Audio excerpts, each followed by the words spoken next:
Typische Sätze waren: Du bist arm, hast kein Geld oder faule Sau, du Depp, du bist dumm. Ich wurde auch Krüppel genannt oder es hieß: Begeh lieber Selbstmord, dich braucht's hier nicht.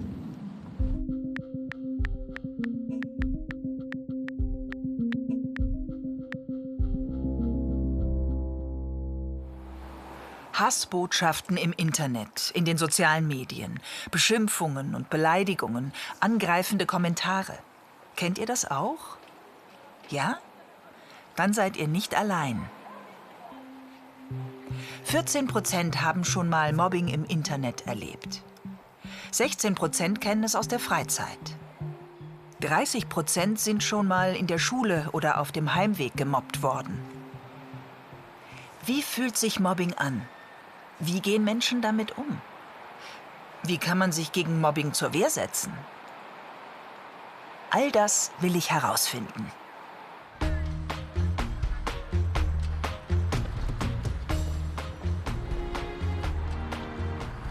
Meine erste Station: Koblenz. Ich will nämlich wissen, was Mobbing mit den Opfern macht. Dazu habe ich eine Verabredung mit Cindy.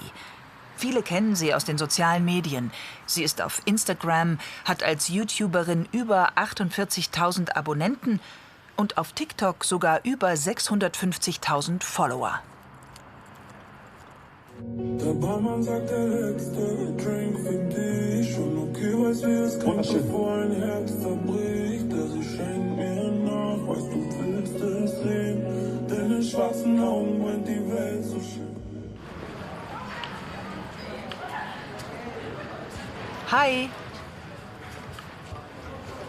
Ich bin Anke. Cindy. Komm, lass uns irgendwo ein Stück gehen. Klar, gerne.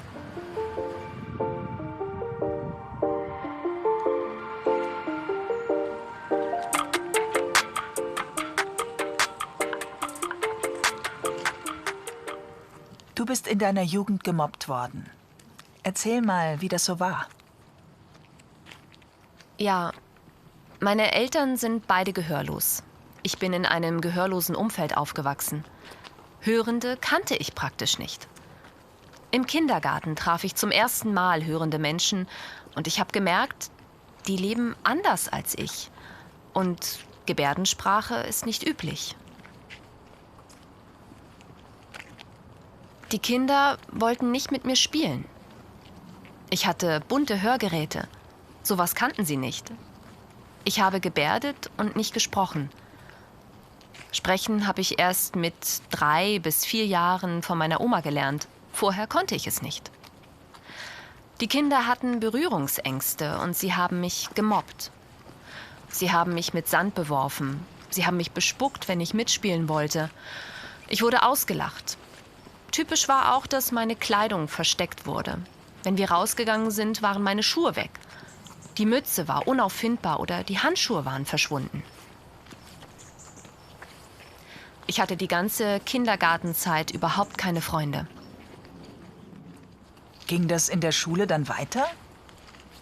Ja, leider. Ich war dann zwar auf einer gehörlosen Schule, aber es gab dann andere Gründe, warum ich gemobbt wurde. Meine Eltern hatten damals nicht viel Geld. Ich musste zum Beispiel Kleidung für Jungs anziehen. Meine Kleidung war auch eher abgetragener und zum Teil auch schmutzig. Für mich war das halt normal. Mir wurde dann gesagt, dass man Kleidung jeden Tag wechseln muss, dass sie sauber zu sein hat. Auch dass Jungenkleidung nichts für Mädchen ist und ich passende Mädchenklamotten anziehen soll. Später wechselte ich in die 5. Klasse. Die Mitschüler waren immer noch die gleichen. Aber durch das Mobbing vorher und weil die Situation zu Hause war, wie sie war, waren meine Noten immer schlecht. Ich sollte von der Realschule auf die Hauptschule wechseln. Dagegen wehrten sich meine Eltern. Sie erreichten, dass ich bleiben konnte. Genau das wollte ich auch. Aber ich hatte nur 4er und 5er. Die Mitschüler machten sich gemeinsam über mich lustig. Sie lachten mich für meine schlechten Noten aus. Sie verspotteten mich als dumm oder »Boah, bist du schlecht und arm noch dazu«. Lauter solche Beleidigungen. Außerdem konnte ich schlechter hören als die anderen in der Klasse. Auch dafür wurde ich schikaniert. Du mit Gebärdensprache, du kannst ja nicht richtig sprechen. Nach all diesen Angriffen wurde ich dann depressiv.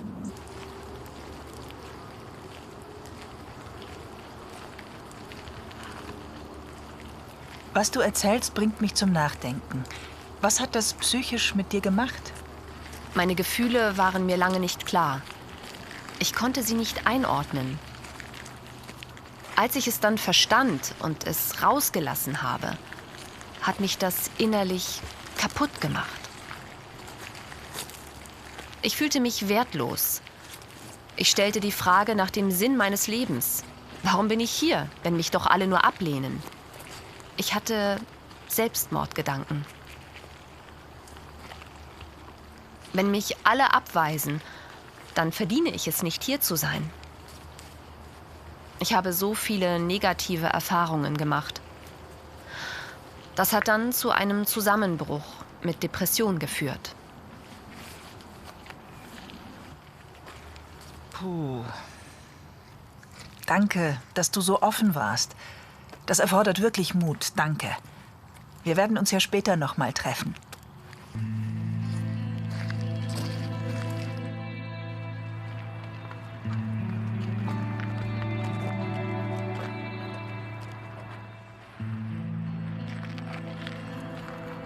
Cindy wurde im Kindergarten und in der Schule regelmäßig und über eine längere Zeit beleidigt, schikaniert und fertig gemacht.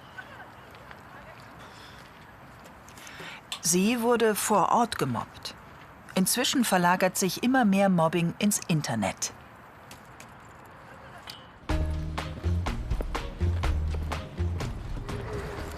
Was ist Cybermobbing und wie genau funktioniert das? Dazu habe ich nun meine nächste Verabredung mit 4 Jugendlichen im BBW München.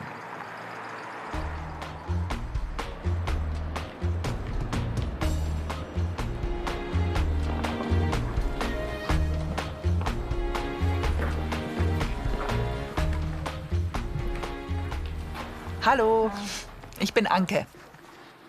Ich bin Elina. Ich heiße Alanay. Ich, Merna. Und ich bin Markus. Ich bin neugierig. Wie würdet ihr Cybermobbing beschreiben? Wie läuft das ab? Und wie beginnt es? Naja, wenn zum Beispiel ein Foto von jemandem einfach ins Netz gestellt wird. Also wenn man den Körper sieht und man sich darüber abfällig äußert. Wenn ich sehe, dass 2 sich streiten und ich sehe, dass da gefühlt Mobbing im Spiel ist und das wird dann etwa auf Instagram veröffentlicht und verbreitet, dann schockiert mich das, dass Mobbing so ablaufen kann. Da gibt's Verschiedenes. Etwa Wörter, die beleidigend sind, wie Depp oder so. Wenn ich so krass beleidigt werde, kann das unter Mobbing fallen. Es gibt aber viele Leute, die jucken solche Beleidigungen gar nicht. Ist ihnen egal. Ich würde gern mit euch ein kleines Experiment durchführen. Lasst uns eine Chatgruppe einrichten. Ja, sagen wir mit dem Titel Sehen statt Hören. Ja, klar. Ja, klar.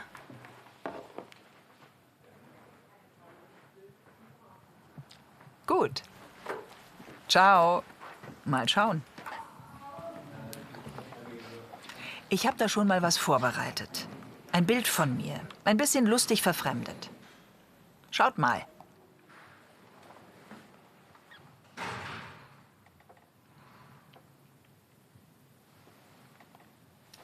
Das poste ich. Mal sehen.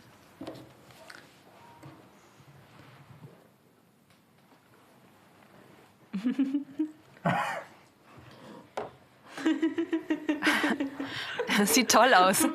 Lustig.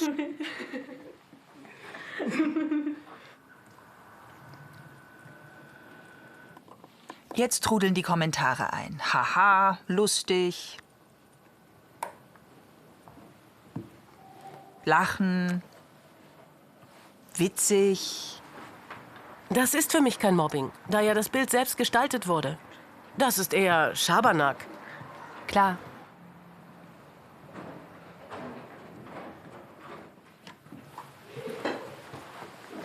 Na, wie war's?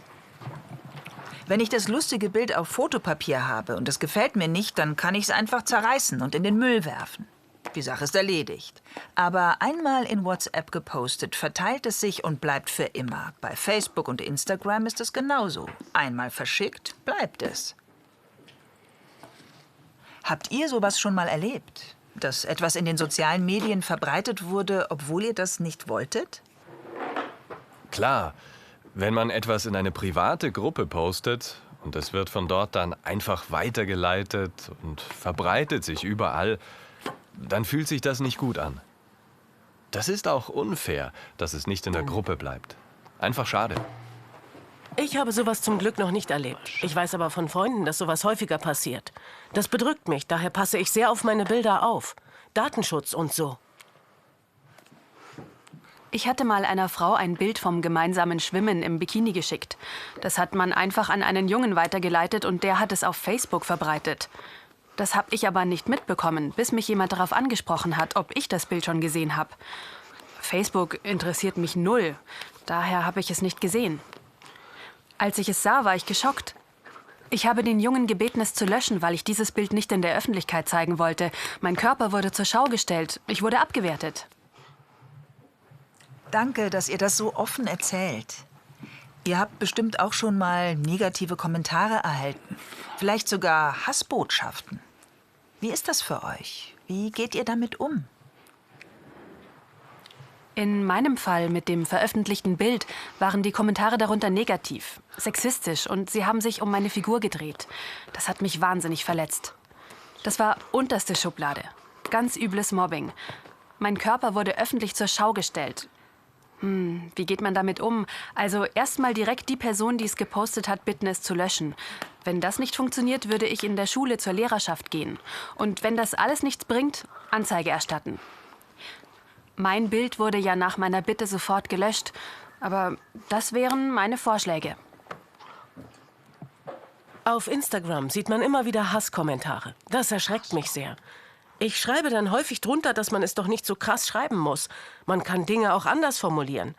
Und man kann es doch auch direkt mit der Person klären und nicht in der Öffentlichkeit austragen. Damit verletzt man Leute. Ja, ein ganz sensibles Thema. Danke für eure Offenheit und für die Denkanstöße. 42% ignorieren Hasskommentare. 26% schreiben den Verfasser oder die Verfasserin an oder melden die Kommentare. 1% erstattet Anzeige.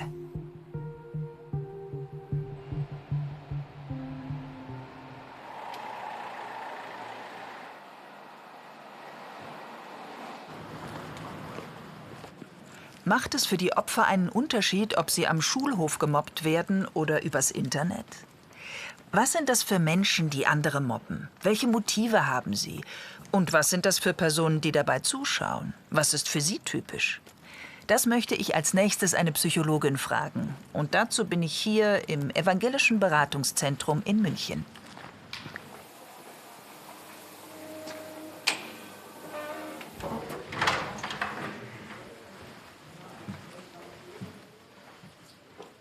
Hallo. Hallo, schön, dass du da bist. Komm, unterhalten wir uns. Gerne.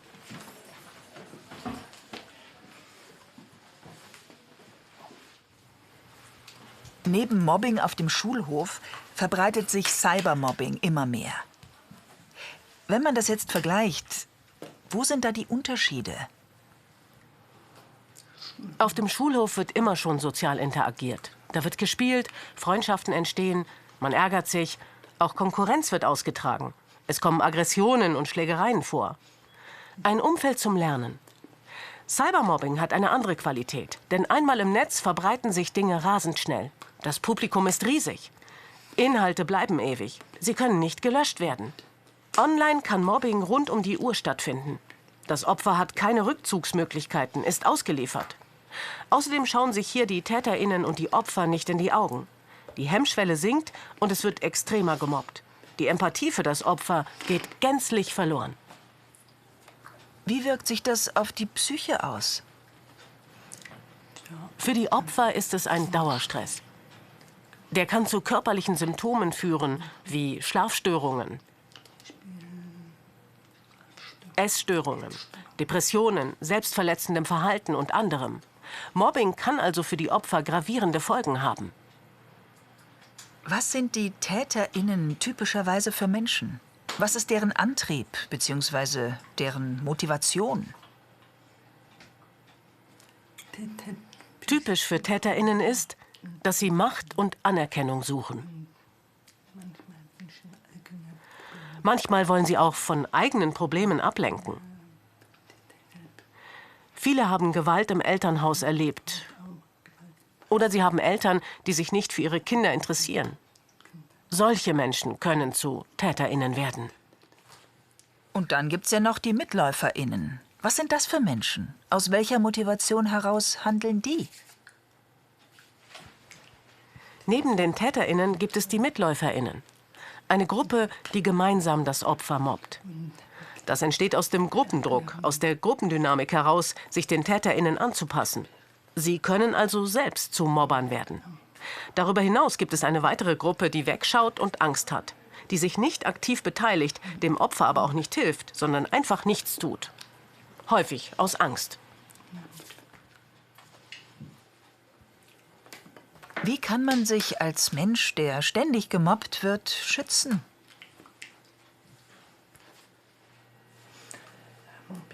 Das Mobbing-Opfer muss zuerst dem eigenen Bauchgefühl trauen, dass hier etwas nicht in Ordnung ist. Und sich dann Hilfe, professionelle Hilfe holen, sei es bei Eltern, Lehrern oder anderen. Opfer brauchen einen Schutzraum. Sie müssen verstehen, dass sie nicht schuld sind, sondern Mobbing wirklich jeden treffen kann. Schutzraum heißt, dass man sich zum Beispiel von Social-Media-Plattformen abmeldet, um so Ruhe zu haben. Aus psychologischer Sicht sind soziale Medien erst ab 16 zu empfehlen. Für Jüngere wird davon abgeraten, da Mobbing meist bei den 13- bis 15-Jährigen passiert. Ein weiterer geschützter Raum ist es, psychotherapeutische Beratung in Anspruch zu nehmen, bei der das Opfer das Erlebte erzählen und verarbeiten kann. Vielen Dank für das Interview.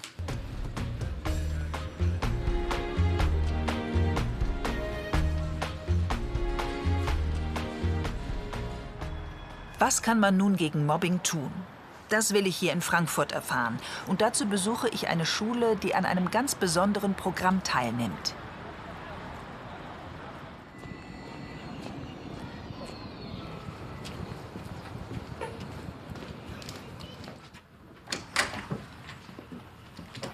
Hallo, ich bin Anke.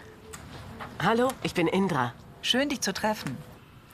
Die Schule am Sommerhoffpark, Förderzentrum mit dem Förderschwerpunkt Hören hier in Frankfurt, nimmt am Mentorenprogramm Digitale Helden teil. Was ist das für ein Programm? Die SchülerInnen lernen zum Beispiel, welche Gefahren im Internet lauern. Aber auch, was bei Chats gefährlich ist. Dann bereiten sie sich selbst darauf vor, andere SchülerInnen zu informieren. Also das bedeutet, sie unterrichten sozusagen selbst die anderen über die vorher erlernten Gefahren. Außerdem trifft man sich mit anderen teilnehmenden Schulen, vernetzt sich und erfährt, wie andere Schulen mit dem Thema umgehen. Ist Cybermobbing auch Teil des Programms? Ja, genau. Cybermobbing, aber auch Mobbing übers Handy. Dann bin ich gespannt. Ich darf ja jetzt mal bei so einer Stunde mit dabei sein. Ja, ich zeig dir, wo es ist.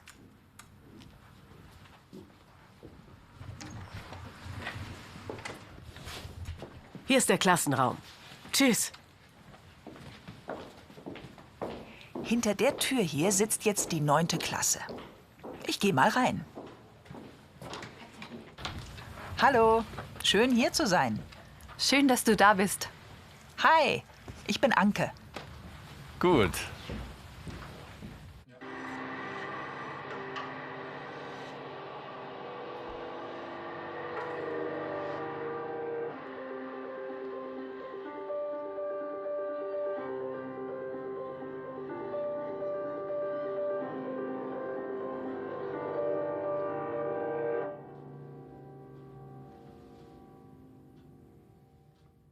Was habt ihr gesehen?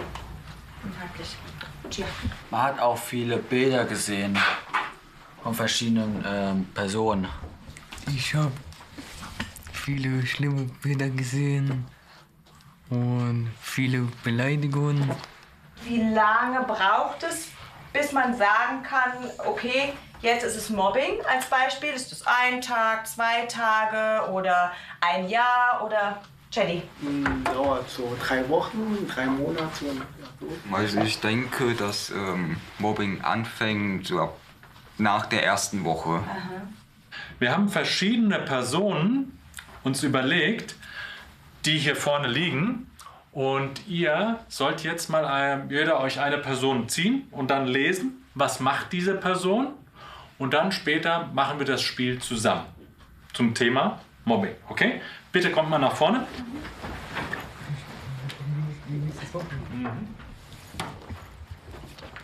Jetzt probiert mal euer Verhalten genauso, wie es auf der Karte geschrieben ist. Okay? Du kannst nicht mal reden. Was ist denn los? Du hörst doch nichts. Du kannst hören. Nein, du brauchst Hörgeräte. Na und? Ja, ich habe gehört. Schlimme Schimpfwörter. Ich würde gerne helfen, aber ich möchte nicht einmischen. Ich auch nicht. Ich schreit immer schlimmer und schlimmer. Ich würde gerne helfen, aber...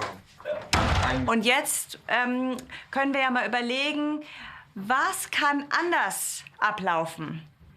Welche Rolle kann ganz anders aussehen? Ja, ich treffe mich mal alles gut. Ja, und wir auch mit ihm. Hör auf. Warum? Scheiß doch drauf. Nein. Ihr habt ja am Anfang nur zugeschaut. Am Ende habt ihr was gemacht. Wir haben geholfen. Wir konnten die auseinanderhalten. Super. Danke fürs Spielen. Sehr gut gemacht. Welche Tipps gibt es für Schülerinnen und Schüler, wie sie mit Mobbing umgehen sollen? Nun, ein wichtiger Tipp zum Beispiel ist, dass man mit Menschen überall respektvoll und freundlich umgeht. Ob nun im wahren Leben oder bei WhatsApp oder Snapchat, dass es da keine Unterschiede geben sollte. Und ein zweiter Tipp ist, wenn Probleme auftauchen, dass man sich immer Hilfe holen soll. Sei es bei SozialarbeiterInnen oder LehrerInnen und natürlich auch bei den Eltern. Wichtig ist wirklich, sich immer Unterstützung zu holen.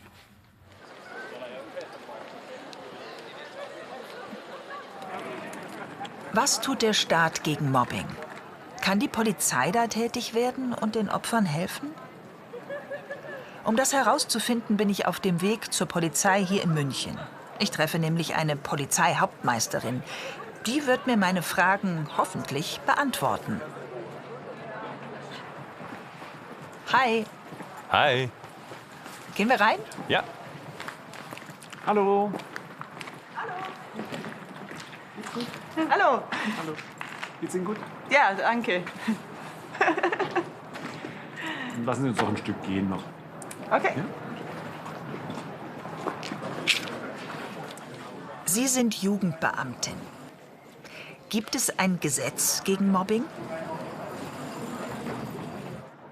Nein, also ein Gesetz gegen Mobbing gibt es nicht, aber grundsätzlich ist in Mobbing immer Straftaten enthalten, die natürlich verboten sind oder Handlungen enthalten. Welche Beispiele gibt es da? Also normalerweise spielt bei Mobbing immer Beleidigung eine Rolle. Wenn ich Lügen über jemanden erzähle, dann ist es Nachrede, Verleumdung, Nötigung, dass ich jemanden zu irgendetwas dränge oder irgendwas von jemandem verlange, was er nicht möchte. Aber auch Körperverletzung spielt natürlich gerade dann, wenn es nicht mehr nur Cybermobbing ist, eine Rolle. Wenn ich jetzt Bilder oder Videos von jemandem irgendwo einstelle, dann ist das natürlich auch verboten. Auch wenn ich Bilder einfach nur verfälsche, im Klassenchat irgendwie ein komisches Gesicht draus mache, dann fällt es auch schon darunter. Und das ist natürlich dann auch wieder verboten, weil es um die Persönlichkeitsrechte geht.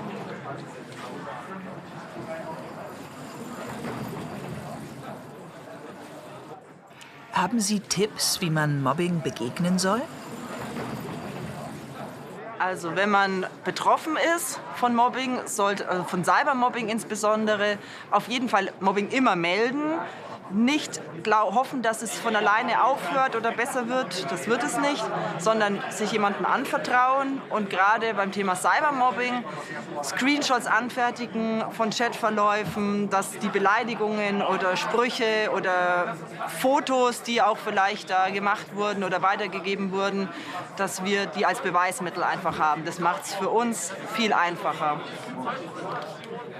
Und was auch noch ganz wichtig ist, Opfer fühlen sich sehr, sehr hilflos. Die trauen sich oft nicht, es zu melden. Und gerade im Bereich der Schule kriegen die Mitschüler so etwas normalerweise immer mit, dass die auch sagen, okay, ich schreite ein und helfe der Person und melde es jemandem, erzähle es einem Lehrer oder einer Lehrkraft.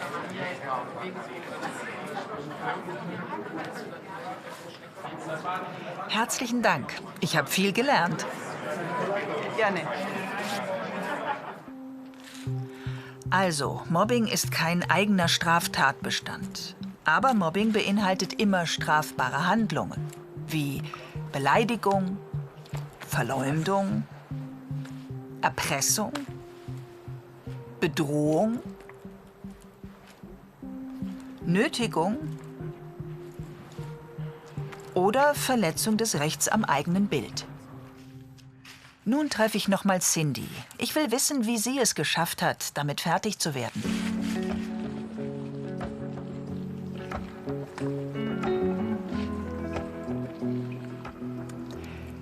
Welche Tipps kannst du Mobbing-Opfern geben? Mein erster und wichtigster Tipp ist, das Erlebte, die Gefühle nie für sich behalten oder gar in sich reinfressen.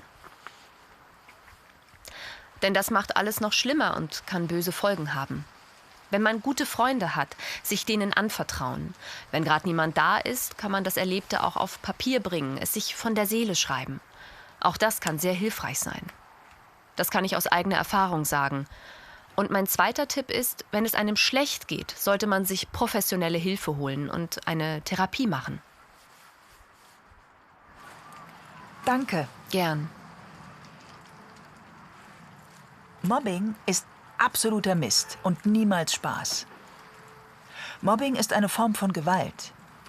Und Mobbing muss man sich nicht gefallen lassen. Man kann und muss etwas dagegen tun. Gemeinsam. Stimmt.